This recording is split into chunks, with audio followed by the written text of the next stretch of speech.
Hello dears, আজকে আবার নতুন একটা ব্লগে নিয়ে চলে আসলাম। আর আজকের ব্লগটা আমি কিন্তু অনেকটা ভোরবেলা থেকে স্টার্ট করেছি, কারণ ভোরবেলা রাস্তা হাঁটতে যাই আর রাস্তা হাঁটার সময় ওয়েদারটা কিন্তু বেশ দারুণ থাকে। আজকে কিন্তু একটা অন্য রাস্তায় এসেছি, প্রত্যেক দিন আলাদা একটা রাস্তায় যাই, সেটা কোন রাস্তা পরে একদিন তোমাদের সাথে শেয়ার করবো। এ দেখো আমরা হাঁটতে এসেছি আর এইখানে গাছগুলো দেখে আমি বলছি এটা কিসের গাছ, তো দেখলাম হচ্ছে জিজ্ঞাসা করলাম, তো বলছে এটা প্যান্ডেলের ওই যে সব সাজগোজ করায় সেই গাছ নাকি এটা। তো আমি ফার্স্ট টাইম দেখলাম, কিন্তু এই গাছের আমি নাম জানি না, তোমরা যদি কেউ জানো একটু বলো। গাছগুলো দেখে খুবই সুন্দর লাগছে আর আমি সত্যি ফার্স্ট টাইম দেখলাম, মানে দেখে বলছি লাল লাল পাতা, এটা আবার কেমন গাছ।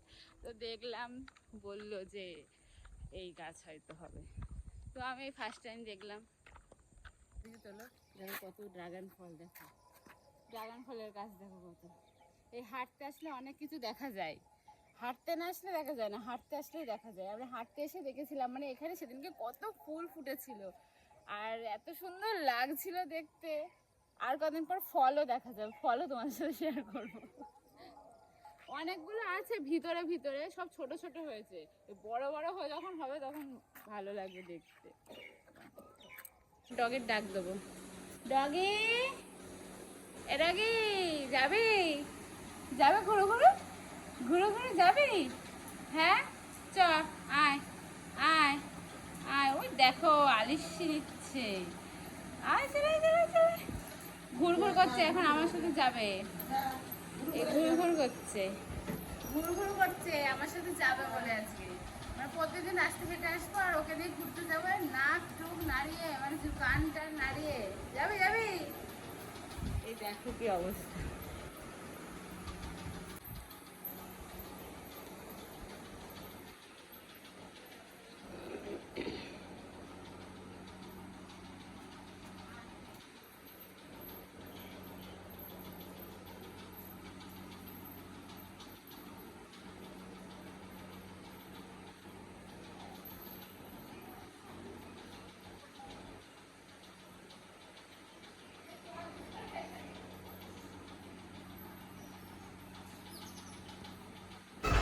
সত্যি বলতে কি সকাল সকাল রাস্তায় হাঁটতে গেলে সত্যি বেশ মজা লাগে। আর আজকে একটু নতুন কিছু দেখলাম, আর নতুন কিছু দেখলে ভালোই লাগে। তারপরে কিন্তু এই যে কাজকর্ম মোটামুটি সেরে আমি এখানে একটু ঘর গোছাতে চলে আসলাম, কারণ মাম্মাম গেছে স্কুলে আর স্কুল থেকে আসার আগে আমাকে সব কাজ কমপ্লিট করে নিতে হবে। মানে স্নানটা মেন, আমার স্নানটা আমি কমপ্লিট করে নিই, কারণ ওর পেছনে টাইম দিতে হয়, আমার অনেকটা বেলা হয়ে যায়। এই জন্য সকাল সকালে কিন্তু আমি স্নানটা কমপ্লিট করে নিই, মাম্মামকে স্কুলে দিয়ে এসে তারপরে একটুখানি চাটা খাওয়ার পরেই কিন্তু আমি কাজে লেগে পড়ি। আর আজকে কিন্তু আমার অনেক কাজ আছে। আর কি কাজ, মানে আমার ছানাপোনাদের একটু পরিষ্কার করতে হবে। কোন ছানাপোনা সেটা তোমাদের সাথে আমি শেয়ার করব, কারণ হচ্ছে মানে আমার সত্যি ওগুলোর প্রতি একটা আলাদাই টান, আলাদাই অনুভূতি। আর আজকে একটু চেক করছিলাম যে বরের পকেটে টাকা পয়সা পাওয়া যায় নাকি, কিন্তু না, কপালটা অতটা ভালো না যে বরের পকেটে আমি টাকা পয়সা পাবো। আর আজকে এই যে এইগুলো আমার এই ছানাপোনাদের একটুখানি স্নান করাতে হবে, কারণ অনেকটা ধুলো বালি উঠেছে, নোংরা টোংরা হয়েছে, সেই জন্য কিন্তু আমাকে এইগুলোকে একটু স্নান টান করাতেই হবে। আর যেহেতু আজকে একটু রোদ রোদ ভাব লাগছে, হয়তো শুকিয়ে যেতে পারে, কারণ রোদের কোনো নিশ্চয়তা নেই। আজকে একটু রোদ উঠেছে, পরক্ষণে কিন্তু বৃষ্টিও পড়তে পারে, কারণ এখন ওয়েদারটা তো এই রকমই হয়ে রয়েছে যে সকালবেলা প্রচণ্ড রোদ দিচ্ছে, 1 ঘন্টা পরে মেঘলা হয়ে সেই প্রচণ্ড বৃষ্টি। সেই জন্য ভাবলাম আজকে একটুখানি এগুলো কেচে দিই, যাই হোক 2-3 দিনেও তো শুকাবে যদি বৃষ্টি আসে। তো বৃষ্টি তো আসবেই, কেননা এই রকমই প্রত্যেকটা দিন হয়ে আসছে। তো তারপরে কিন্তু আমি স্নান টান করে চলে এসেছি, আর স্নান করে সেই যে মাম্মাম খেলাধুলা করবে আর তার সাথে আমাকে করতে হবে গল্প।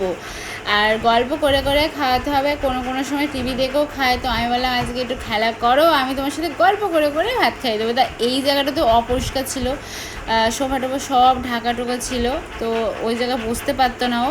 তা বললাম ঠিক আছে, মাম্মাম বললো যখন এখানে বসেই খাবে তো এখানে বসে ওকে একটু খাইয়ে দিই। আর তারপরে ফাইনালি আজকে আমাদের বাড়িতে আসলো লাইট লাগাতে। আমরা যে কবে আমাদের ঘরে গৃহপ্রবেশ করবো সেটাই আমরা জানি না, তো ফাইনালি ঘরে লাইট লাগাতে আসলো, লাইট ফ্যান না লাগানো পর্যন্ত কিন্তু আমরা একদমই পারবো না। আর তারপরে যে মাম্মাম খেলনা নিয়ে বসে পড়েছে। আর এই খেলনাগুলো কিসে পাওয়া তোমরা কি কেউ গেস করতে পারছো? না পারলে আমি বলেই দিচ্ছি, এই খেলনাগুলো মাম্মাম ছোট্টবেলা থেকে যত কিন্ডার জয় খেয়েছিল, আর আগে কিন্ডার জয় কিন্তু দারুণ দারুণ খেলনা দিত, সেই খেলনাগুলো কিন্তু রাখা ছিল, ঠাম্মি একবার যত্ন সহকারে রেখে দিয়েছিল। সেই খেলনাগুলো হঠাৎ দেখতে পেয়ে যায়, তো সেইগুলো নিয়ে এখন সাজানো গোছানো চলেছে। তো আজকের ব্লগ কিন্তু এখানেই।